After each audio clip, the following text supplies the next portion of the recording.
नमस्कार, आप देख रहे हैं सूर्यांश न्यूज़ नेटवर्क। मैं शैलेंद्र सिंह। छठे चरण की आजमगढ़ में मैं पहुंचा हूं। यहां पे कांटे का मुकाबला देखने को मिल रहा है निरहुआ यादव के बीच और धर्मेंद्र यादव के बीच। आइए जनता से वोटिंग के एक दिन पहले जानने की कोशिश करें कैसा माहौल है यहाँ। क्या लग रहा है सर, इस बार कैसा माहौल? माहौल ठीक है। माहौल लड़ाई निरहुआ और धर्मेंद्र के बीच है। जो भी हो 10-20 अगले उपचुनाव इतना ही अंतर के लगभग थे। हाँ, 8-10 हज़ार वोट से जो भी जीते, चाहे वो जीते नज़दीकी अंदर। हाँ, एकदम नज़दीकी। गुड्डू जमाली जी सपा में आ गए हैं, प्रचार भी कर रहे हैं MLC। तो पिछली बार उन्हें भी 2 लाख कुछ वोट मिले थे, तो इस बार वो फैक्टर इसमें सपा के साथ आने से क्या लग रहा है? नहीं तो क्या गुड्डू जमाली को तो बसपा का वोट मिला था, तो बसपा का वोट क्या गुड्डू जमाली ले पाएंगे? अरे वो अपने लोगों का 10-20 हज़ार वोट इधर उधर करेंगे और क्या करेंगे। अच्छा, कांग्रेस साथ में है तो वो वोट नहीं जुड़ रहा? कांग्रेस का आजमगढ़ में कितना वोट है, गिनती पे है, उंगली पे 1000-2000। इनके चुन्नन राय लड़े थे, 2000 वोट पाए थे यहाँ विधानसभा में। जी, क्या लग रहा है, मतलब आप कह रहे हैं 10,000 का अंतर है, और यूपी में कितनी सीटों का आप अनुमान मान रहे हैं? मैं मान रहा हूँ कि लगभग जो पहले थी वही है, 2-4 इधर उधर होंगे।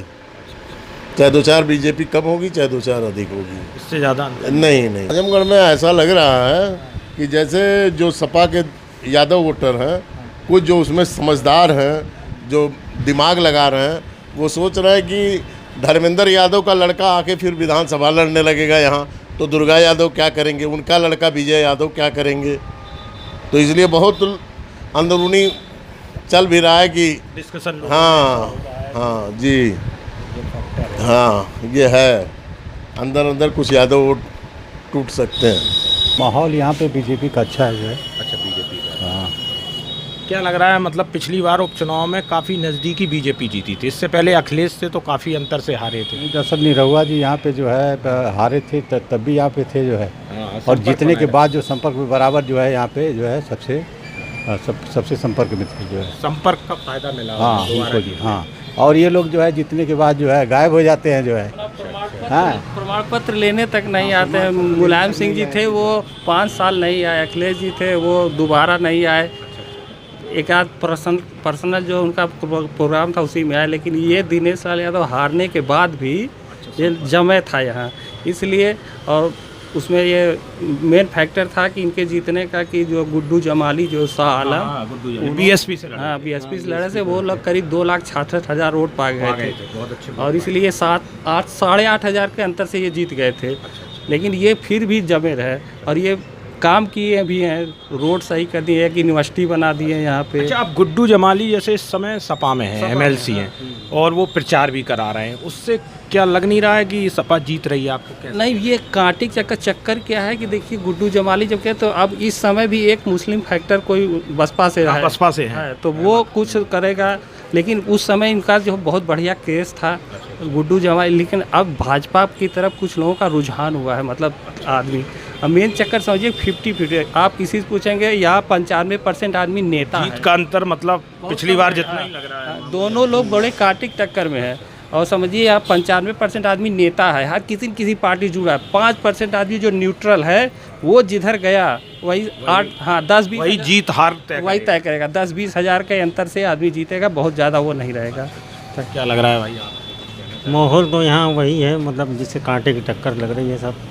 और कोई वो जितना बढ़िया वो बसपा कैंडिडेट जी लड़ गया, वो बीजेपी को वो फायदा दे जाएगा, वो जितना बढ़िया लड़ गया। अच्छा, चर्चा ये भी थी कि मतलब जब से धर्मेंद्र यादव हारे हैं उसके बाद से सुन रहे हैं कि संपर्क बनाए रखा है, समय दिया, ऐसा नजर आया क्या? नहीं, अभी तो चुनाव हो रहा तब आए हैं जो है। तब अच्छा है। अब देखिए जो है हमारे देश के प्रधानमंत्री हैं जो है, वो महीने में अपने क्षेत्र में जो है एक बार आते हैं। उससे बड़े तो अखिलेश यादव थे नहीं जो है, वो तो अच्छा, कहीं ना कहीं यहाँ के मुकाबले को देखते हुए चाहे निरहुआ ने अपील की हो, आपने देखा हो PM मोदी की भी रैली हुई और CM योगी की भी हुई। बिल्कुल, और बिल्कुल ये समझिए ना कि जो समझदार आदमी समझ, उसमें ऐसा नहीं कि सारे मुस्लिम और सारे यादव एक तरफ जा रहे हैं। उसमें जो समझदार समझ रहा, देखिए चुनाव ये एक जात किसी की बनी। बिल्कुल, ये समझिए आदमी ये नहीं समझ। लोग कहते हैं कि हाँ ये नहीं बना, वो नहीं सड़क। ये चुनाव देश का है, आदमी अगर सोचे तो PM का। आपके अगर जो है मोहल्ले में पटिया नहीं बने तो आप अपने सभासद को पकड़िए ना, उससे कहिए सड़क नहीं पर मुख्यमंत्री को पकड़िए। ये देश का चुनाव है, आदमी समझे तब तो। भाई हमारे यहाँ बिजली कटेगी तो क्या हम लग रहा है, इंडिया अलायंस बना है, आपने देखा है अलग अलग क्षेत्रीय पार्टियों से कांग्रेस ने भी गठबंधन किया, यहाँ पे 17 सीटें कांग्रेस को मिली हैं और पिछली बार अखिलेश बीएसपी के साथ थे, इस बार बीएसपी अलग लड़ रही है।